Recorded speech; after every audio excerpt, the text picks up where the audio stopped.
One piece lover, तो आज के इस वीडियो पर हम देखने वाले वन पीस के एपिसोड नंबर 10089। इससे पहले का वीडियो आपने नहीं देखा है तो डिस्क्रिप्शन में लिंक है, जाके देख लीजिए। तो एपिसोड के शुरुआत पर हमें देखने को मिलता है अर्जिन में लूफी का ड्रीम सुनने के बाद मुस्कुराता है और बोलता है मैंने कैसे कैप्टन को चूज किया यार। वो सुनने के बाद चॉपर भी मुस्कुराता है और बोलता है कि लूफी मुझे तुम्हारा ड्रीम बहुत अच्छा लगा, तुम्हारे ड्रीम को पसंद करता हूँ। क्या क्या चॉपर नाचने लगता है। वो सुनने के बाद लूफी मुस्कुराते हुए बोलता अच्छा। वो सब भी उधर आ जाता है और बोलता है चॉपर तुम्हें रुकना होगा। चॉपर बहुत ज्यादा एक्साइटेड हो रहा है लूफी का ड्रीम सुनने के बाद। सांजी बोलता है कि अगर हमारे डॉक्टर भी ऐसा करने लगे तो हम बहुत बड़े ट्रबल में पड़ जाएंगे। जोरो मुस्कुराते हुए उनकी तरफ देखता है। नामी भी मुस्कुराते हुए बोलता है कि हमारे लूफी का ड्रीम बहुत अजीब है। फ्रांकी मुस्कुराते हुए बोलता है कि लूफी को जल्दी से किंग ऑफ द पायरेट बनना होगा। उसके ड्रीम को कंप्लीट करने के लिए हमें जल्दी से जाके रोड पोनिग्लिफ को क्लेम करना होगा। वो सुनने के बाद रॉबिन रिप्लाई करते हुए बोलती है कि फ्रांकी तुम इतनी आसानी से कह नहीं सकते हो क्योंकि रोड पोनिग्लिफ को किसी ने भी नहीं देखा है। लास्ट पोनिग्लिफ है, आज तक उसके नजदीक कोई भी नहीं पहुंचा हुआ, बोलती है रॉबिन। और हमें देखने को मिलता है बाकी 3 पोनिग्लिफ लेकिन एक पोनिग्लिफ हुआ है, बोलती है रॉबिन। और रॉबिन बोलती है कि पोनिग्लिफ के बारे में किसी भी पता नहीं है, इसे ढूंढने में बहुत ज्यादा मुश्किल होगा। फ्रांकी मुस्कुराते हुए रिप्लाई करता है कि हम सबसे पहले उस पोनिग्लिफ को क्लेम करेंगे और हमारे कैप्टन का ड्रीम लाइन में, इसलिए हमें जल्दी से करना होगा, बोलता है। उसी वक्त शिफ्ट होता है न्यू वर्ल्ड के नेवी हेडक्वार्टर की तरफ और हमें देखने को मिलता है नेवी का हेडक्वार्टर। देखने को मिलता है नेवी सोल्डर और नेवी सोल्डर कॉल को ट्रैक कर रहे हैं। वो लोग बोलते हैं कि हमने साबो का कॉल को ट्रैक कर दिया है, वो कम्बा का किंगडम में फोन कर रहा है, वही फ्लेम एम्परर साहब। और वो सुनने के बाद सारे नेवी सोल्डर शॉक हो जाते हैं और अलर्ट हो जाते हैं। वो लोग बोलते हैं कि हम किसी भी हालत में इसे ट्रैक करना होगा। नेवी सोल्डर ऑर्डर देता है हमें जल्दी से जाकर ट्रांसपोर्टर स्नेल को जाम को ट्रैक करना होगा। वो लोग बोलते हैं हमें जल्द से जल्द करना होगा। उसका सीनियर बोलता है कि जल्दी से हमें जाइंट ट्रांसपोर्टर स्नेल को एक्टिव करना होगा, हमें जल्द से जल्द ये चांस को मिस करना नहीं होगा, फ्लेम एम्परर साहब को ट्रैक करना होगा। अगले सीन पर हमें देखने को मिलता है मोर्गन। और मोर्गन बहुत ज्यादा मुस्कुराता है और बोलता है कि वॉस जनरेशन के पायरेट ने एक दूसरे के साथ हाथ मिला के वानो में जाके उन लोगों ने फेमस बिग मम और काइडो को डिफीट कर दिया। उसके बाद न्यू एम्परर का आ गया। क्या कि वो मुस्कुराता है, बोलता है न्यू वर्ल्ड में बहुत बड़ा वार हो रहा है। वर्ल्ड गवर्नमेंट ने 7 वारलॉर्ड सिस्टम को ही खत्म किया और वो 7 वारलॉर्ड एक दूसरे के साथ अलायंस बना के क्रॉस गिल्ड नाम का फाउंडेशन क्रिएट किया। और अमेजन लिली में भी नेवी सोल्डर ने जाके कूजा पायरेट के ऊपर हमला कर दिया, लेकिन उसी वक्त ब्लैक बियर आके उनके रास्ता को रोक लिया। मॉर्गन मुस्कुराते हुए बोलता है कि साथ साथ में आजकल रेवोल्यूशनरी आर्मी भी बहुत ज्यादा एक्टिव हो रही है। उन लोगों ने सेलेस्टियल ड्रैगन के खिलाफ वार डिक्लेयर किया। रेवोल्यूशनरी आर्मी का नंबर 2 चीफ स्टाफ साबो ने भी जाके किंग कोबरा को एसिनेशन किया। साथ साथ में प्रिंसेस बीवी भी गायब पे मर जाए। इसी में क्या होने वाला है, जल्दी से मुझे न्यूज देकर एक्साइटेड करो, बोलता है। सीन शिफ्ट होता है ग्रीनलैंड में रुझा में और हमें देखने को मिलता है पेंजिया कैसल। और पेंजिया कैसल के अंदर 5 गोरे से एक साथ बैठे हुए ट्रांसपोर्टर स्नेल से नेवी सोल्डर बोलते हैं कि हम लोगों ने साबो को ट्रैक कर लिया। टाइम में वो लुलिसिया में। और वो सुनने के बाद गोरे से बोलते क्या लुलिसिया। उसी वक्त दूसरा गोरे से बोलता है कि तुम्हारा मतलब लुलिसिया वही कंट्री है ना जिसने हमारे गवर्नमेंट के खिलाफ गया यार। दूसरा लंबा गोरे से बोलता मुझे विश्वास नहीं हो रहा है वो उधर गया हुआ है। उसे बोलते हैं कि वो भी वही कंट्री है जो 8 कंट्री के साथ मिलकर रेवोल्यूशनरी कर रहा है वर्ल्ड गवर्नमेंट के खिलाफ। जब इधर के और प्रिंसेस रेवरी खत्म होने के बाद लुलिसिया किंगडम में चले गए, तब उधर के सिटीजन ने आके उनके ऊपर हमला कर दिया। हमें फ्लैशबैक पर देखने को मिलता है सारे लुलिसिया के किंगडम ने हमला बोल दिया है उन लोगों के खिलाफ। शिफ्ट होता है प्रेजेंट में और घोर से ये भी बोलते कि और भी ज्यादा इंपॉर्टेंट बात है कि रेवोल्यूशनरी आर्मी उधर गए थे और उधर के लोग को प्रोटेक्ट किया था। मुझे लगता है जरूर साबो के लिए वही जगह होगा छुपने के लिए। गांधी जैसे दिखने वाले गोरे से बोलते हैं अच्छा। लंबा गोरे से बोलता है कि वो बहुत ज्यादा अनलकी है। उसी वक्त रिप्लाई करते हुए गोलू मोलू गोरे से बोलते हैं कि उसका डेस्टिनेशन ही उधर है। सीन शिफ्ट होता है कम्बा का किंगडम में और हमें देखने को मिलता है इवांको। और इवांको साबो क्या के शोर मचा रही है। इवांको बहुत ज्यादा शोर मचा के नीचे की तरफ गिर रही है और बोल रही है मुझे विश्वास नहीं हो रहा है साबो है। उसी वक्त एक बोलता है कि ज्यादा शोर मत मचाओ। बोला बोलती है कि आप सच में साबो कौन हो। और साबो रिप्लाई करते हुए बोलता है। और वो सुनने के बाद मोरले भी रोने लगता है। अरे रेवोल्यूशनरी आर्मी रोते हुए बोलते है कि अच्छा हो कि साबो तुम हमारे कांटेक्ट में आ गए। कोला भी रोने लगती है साबो कौन क्या के। रेवोल्यूशनरी आर्मी का ऑफिसर आता है बोलते है साबो तुमने क्यों हमें नहीं बुलाया। इवांको रोते हुए आती है और बोलती मुझे बहुत ज्यादा चिंता हो रही थी तुम्हारे बारे में। साबो रिप्लाई करते हुए बोलता कि मुझे माफ कर दो सबके सब। और मोरले भी आता है बोलता मुझे भी बहुत ज्यादा तुम्हारे लिए चिंता हो रही है। उसी वक्त एक लड़की ऑफिसर डांट देती है और बोलती तुम जो करो उधर शोर मत मचाओ। वो लड़की ऑफिसर ट्रांसपोर्टर स्नेल में देखते हुए बोलती है कि तुमने हमें इसलिए फोन नहीं किया है कि हम लोग ठीक हो, तुम्हारी मकसद क्या है कह के पूछती है। साबो रिप्लाई करते हुए बोलता है कि मुझे ऐसा लगता है कि आप लोगों ने जरूर न्यूज आर्टिकल को पढ़ लिया होगा जो कोबरा के मर्डर के बारे में। ड्रैगन सन इसमें मेरा हाथ नहीं है कह के बोलता है ड्रैगन को साबो। मैंने नहीं मारा है किंग कोबरा को, बोलता है। वो सुनने के बाद इवांको भी शॉक हो जाती है और साबो बोलता है कि ये मुझे फंसा गया है। वो सुनने के बाद कोला और बाकी रेवोल्यूशनरी बहुत ज्यादा खुश हो जाते हैं और मोरले और इवांको रोने लगते हैं। दोनों गले लगते हुए ये बोलते हैं कि हम दोनों तुम्हारे ऊपर भरोसा करते थे, तुम्हें ये कहने की जरूरत भी नहीं थी। और बाकी लोग भी मुस्कुराते। और उसी वक्त साबो बोलता है कि लेकिन मुझे आप लोगों को ये बात कहना चाहता हूँ। और वो सुनने के बाद सारे लोग शॉक हो जाते हैं। और साबो ये बोलता है कि मैंने ऐसा अनबिलीवेबल चीज देखा है होलीलैंड मरीजा में, आप लोग सोच भी नहीं सकते हो। और वो सुनने के बाद कोला बोलती है कि तुम क्या बोल रही हो। और कोला पूछती है कि तुमने होलीलैंड मरीजा में क्या देखा है। उसी वक्त हमें देखने को मिलता है लुलिशा किंगडम के आसमान में बादल आते हैं। हमें देखने को मिलता है लुलिशा किंगडम न्यू वर्ल्ड में होता है। उधर बहुत ज्यादा बादल आ जाता है। सारे लोग शॉक हो जाते हैं लुलिशा किंगडम के और बोलते इधर आसमान में क्या हो रहा है। वो लोग बोलते हैं कि मुझे मालूम नहीं, इधर बहुत बड़ा तूफान आने वाला है, मुझे ऐसा ही लगता है। वो लोग कहते हैं। वो लोग आसमान की तरफ देखते हुए ये भी बोलते हैं कि आसमान में जरूर कुछ होगा। सीन शिफ्ट होता है लुलिशा किंगडम के किंग और प्रिंसेस की तरफ। और किंग बहुत ज्यादा गुस्से में और बोलते बेवकूफ, तुम लोग जरूर रिग्रेट करोगे जो तुमने आज मेरे साथ किया। नेवी हेडक्वार्टर को पता चल गया तो तुम लोगों को बना के रखेंगे। और वो सुनने के बाद वो किंग की बेटी बोलती है कि डैडी आप ऐसा मत कीजिए, मैं ये करूंगा इन लोगों के साथ। और उसी वक्त वो सिटीजन बोलते हैं कि किंग सामा, आपने कभी भी अपने सिटीजन के बारे में थोड़ा भी सोचा है? हम आप लोगों को मारना नहीं चाहते, हम इसलिए रेबल कर रहे हैं कि आपने सिटीजन के बारे में सोचिए। और वो सुनने के बाद तो किंग बहुत ज्यादा गुस्सा हो जाता है और बोलता है क्या मैं तुम जैसे लोली सिटीजन का क्यों परवाह करूं। उसी वक्त एक सिटीजन बोलता है कि तुम अपना मुंह बंद करो, अभी के टाइम में तुम किधर हो, सोच समझ के बात करो और तुम अपनी गलती को स्वीकार लो, हम तुम्हें छोड़ लेंगे। क्या के सारे सिटीजन बोलते हैं हम तुम्हें मारना नहीं चाहते। तो किंग बोलता है कि तुम अपना मुंह बंद करो और मुझे इधर से निकलने दो।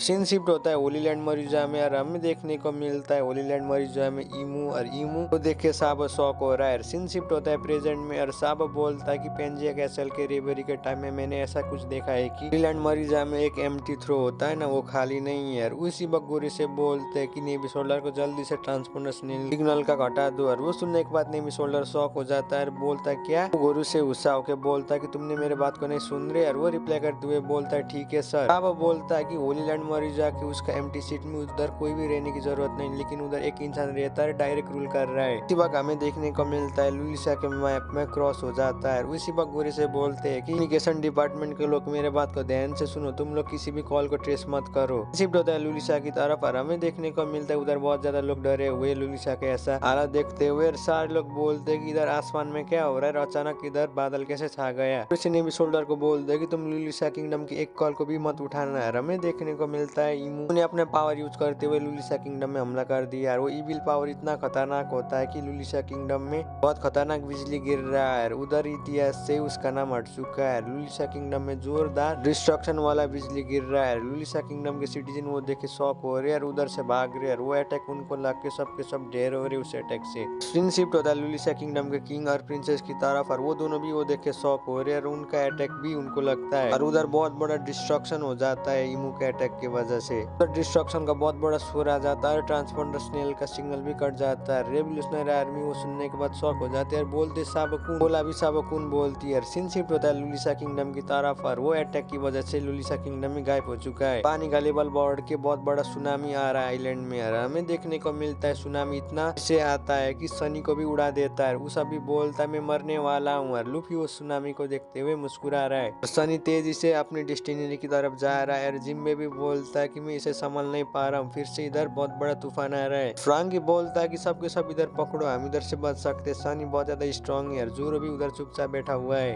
और उसा पर बाकी लोग बोलते कि मुझे बहुत ज्यादा डर लग रहा है। उसा बोलता है मैं मरने वाला हूँ, मेरा मदद करो। रुक कर उसा बहुत ज्यादा डरे हुए और वो दोनों उधर से भाग जाते हैं। और वो लोग बाहर की तरफ देखते हैं और बोलते इधर क्या हो रहा है। प्रशांत जी बोलता है मुझे बहुत ज्यादा ठंड हो रहा है। वो जोरो की तरफ देखते हुए बोलता है कि क्या तुम नाटक कर रहे हो। जोरो भी रिप्लाई करते हुए बोलता है कि सिर्फ कमजोर को ही ठंड होता है। वो सुनने के बाद संजय भी गुस्सा हो जाता है, जोरो की तरफ जाता है। जोरो बोलता है क्या तुम मछली की चारा बनना चाहते हो। संजय गुस्सा होकर रिप्लाई करता है कि तुम ट्राई कर सकते हो। नामी बोलती है कि ये दोनों बेकुल टाइम में भी फाइट कर रहे हैं। जिम्बे को बोलती है नामी जल्दी से जिम्बे तुम आइस बॉक को डॉज करते हुए सनी को चलाना है। जिम्बे आइस बॉक को डॉज करते हुए सनी को ले जा रहा है। बोलता है अगर हम एक भी आइस बॉक में क्रैश हो जाते तो पानी में डूब जाते हैं। इधर बहुत ज्यादा स्ट्रॉन्ग विंड आ रहा है। जिम्बे बोलता है। फ्रांकी भी अपना पावर यूज करते हुए सनी को कंट्रोल करता है। इधर बोलता है कि बेवकूफ मोसेट तुम जल्दी से काम करो। और जोरो रिप्लाई करते हुए बोलता है क्या तुम चुपचाप रह नहीं सकते हो। जिम्बे इधर नामी को पूछता है कि हम कौन से आइलैंड में आने वाले हैं। नामी बोलती है कि मुझे नहीं लगता है कि कोई आइलैंड में आने वाले और इधर का बहुत ज्यादा ठंड है और मैं कुछ भी बता नहीं पा रहा हूँ। ये विंटर आइलैंड तो बहुत ज्यादा खतरनाक है। सीन शिफ्ट होता है सनी के अंदर और हमें देखने को मिलता है रॉबिन और चॉपर ताकि बाहर इन लोगों को बहुत ज्यादा तकलीफ हो रहा है, मैं जाके मदद करने वाली हूँ। रॉबिन बोलती है कि चॉपर तुम बहुत अच्छे लग रहे हो। वो सुनने के बाद चॉपर खुश हो जाता है और बोलता है अच्छा मुझे ओटामा ने ये ऐड दिया है, सच में अच्छा लग रहा हूँ। और बाहर की तरफ हमें देखने को मिलता है लूफी लूफी और नामी को बहुत ज्यादा ठंड हो रही है। लूफी नामी को बुलाता है, कहता है आगे का आइलैंड जैसा क्या चीज है। वो सुनने के बाद नामी बोलती क्या है, हमें देखने को मिलता है उधर आइलैंड जैसा होता है। नामी भी शॉक हो जाती है वो देख के, और जिम्बे भी उसकी तरफ देखता है और बोलता है ये तो अंडा जैसा ही है। नामी बोलती है कि क्या तुम्हें ये आइलैंड जैसा दिख रहा है। वो सब वो देख के शॉक हो जाता है, बोलता वो चीज क्या है। सुनने के बाद संजी भी हैरान हो जाता है, दौड़ते हुए आता है, बोलता क्या तुम मजाक कर रहे हो। और हमें देखने को मिलता है वो अंडा जैसा हवा में होता है और वो बहुत ज्यादा क्यूट होता है दिखने में। और ब्रूक बहुत ज्यादा मुस्कुराता है और बोलता मुझे तो ये ऑमलेट जैसा ही दिख रहा है। और हमें देखने को मिलता है फ्रांकी, और फ्रांकी बोलता है कि चाहे कुछ भी हो जाए लेकिन देख के मुझे ऐसा लगता है ये हमारे लिए अच्छा नहीं होगा। नामी बोलते है कि जिम्बे जल्दी से शिप को हटाओ, और जिम्बे बोलता है तुम मेरे ऊपर छोड़ सकते हो।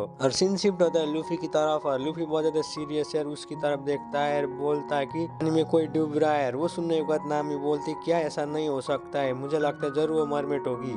और लूफी बोलता है नामी को उधर पानी में देखो कोई तो है। नामी बोलती है कि उधर कौन है। इसी वक्त पीछे से सांजी बोलता है कि इसमें कोई गलती नहीं है कि उस पानी में लड़की है, वो मदद मांग रही है। वो सुनने के बाद नामी और माँ के लोग शौक होके देख रहे हैं। नामी बोलती है कि क्या तुम सीरियस हो। और उसी वक्त वो सब शौक हो जाता है और बोलता अगर हमने कुछ नहीं किया तो हम मरने वाले। और उसी वक्त जोरो आता है और बोलता मैं उसे काट दूंगा। उसी वक्त सांजी आ जाता है जोरो के नजदीक और बोलता अगर उस लड़की को कोई भी चोट आया तो मैं तुम्हें नहीं छोड़ूंगा। जोरो बोलता है तुम अपना मुंह बंद करो। और जोरो अपने एनमा को पकड़ लेता है और बोलता है वन शॉट बॉट डांस। और जोरो का अटैक इतना खतरनाक होता है कि सीधा वो आइलैंड में लगता है, उस आइलैंड के चित्रे उड़ जाते हैं जोरो के अटैक के जैसे। वो देखने के बाद उस पर ब्रूक शॉक हो जाते हैं और बोलते उसके टुकड़े टुकड़े हो गए। चॉपर दरवाजा खोल के आता है और बोलता है तुम चिंता लेने की जरूरत नहीं है तुम लोगों को। चॉपर बोलता है मैं तुम लोगों को मदद करने के लिए आया है। और चॉपर बोलता है इधर का विंड तो बहुत ज्यादा स्ट्रॉन्ग है। चॉपर भी उड़ जाता है। वो देखने के बाद वो सब बोलता है चॉपर तुम क्यों आ रहा है। चॉपर बोलता है कोई तो आके मेरी मदद करो। और लूफी दौड़ते हुए चॉपर की तरफ जाता है, अपने हाथ को स्ट्रेच करते हुए पकड़ता है। लूफी भी उड़ जाता है उस विंड में। जोरो बोलता है तुम क्या कर रही हो बेवकूफ। और हमें देखने को मिलता है अगले सीन में रॉबिन, और रॉबिन भी बाहर की तरफ आ जाती है और वो लूफी और बाकी लोग को देख के शॉक हो रही है। विंड में पानी से एक लड़की भी उड़ जाती है जिसके बारे में लूफी और बाकी लोग थोड़ी देर पहले बात कर रहे थे। और हमें देखने को मिलता है वो लड़की और कोई नहीं होती है, वो जेनरेशन की तेरी बोनी होती है जिसका बाउंटी है 320 मिलियन बेरियर। उसे देखने के बाद भी शॉक हो जाता है और बोलता उधर लड़की उड़ रही है। लूफी अपना हाथ को स्ट्रेच करते हुए उसे पकड़ लेता है और बोलता वो कौन है। लूफी ने भी सक्सेसफुली बोनी को पकड़ लिया है। बोनी बोलती है कि कौन है, मुझे शुक्रिया जो तुम मेरी मदद कर रहे हो। बोनी पानी की तरफ देखते हुए बोलती है कि वो मॉन्स्टर किधर चला गया। इधर बाकी स्ट्रेट लूफी की तरफ देखते हैं। वो लोग एक दूसरे के साथ बात करते हैं कि अच्छा हुआ कि उस लड़की को कुछ भी नहीं हुआ। तब लूफी की तरफ देखते हुए बोलता कि ये लोग किधर जा रहे हैं। विंड बहुत ज्यादा तेज चल रहा है। लूफी बोनी चॉपर उड़ते हुए बहुत दूर जा रहे हैं। और बोनी नीचे की तरफ देखती है और बोलती है कि तुम बेवकूफ सबके सब नीचे की तरफ देखो। और वो सुनने के बाद सारे स्ट्रेट पायरेट शॉक हो जाते हैं और बोलते क्या। सब बोलता है कि उसने बोला है कि हमें नीचे की तरफ देखना होगा। वो सब नीचे की तरफ देखता है और वो देखने के बाद शॉक हो जाता है और बोलता है ओनो हमें इधर से भागना होगा क्या। कि वो सब उधर से भाग जाता है। संजी और बाकी लोग भी अलर्ट हो जाते हैं। सनी भी हिलने लगता है। हमें देखने को मिलता है अगले सीन में सनी तो एक सी मॉन्स्टर के मुंह में आ चुका है। इसी एपिसोड 10809 खत्म होता है। वीडियो कैसे लगा नीचे कमेंट कर दीजिए और चैनल में भी पहली बार आए तो प्लीज चैनल को भी सब्सक्राइब कर दीजिए। तब तक के लिए सही हो ना।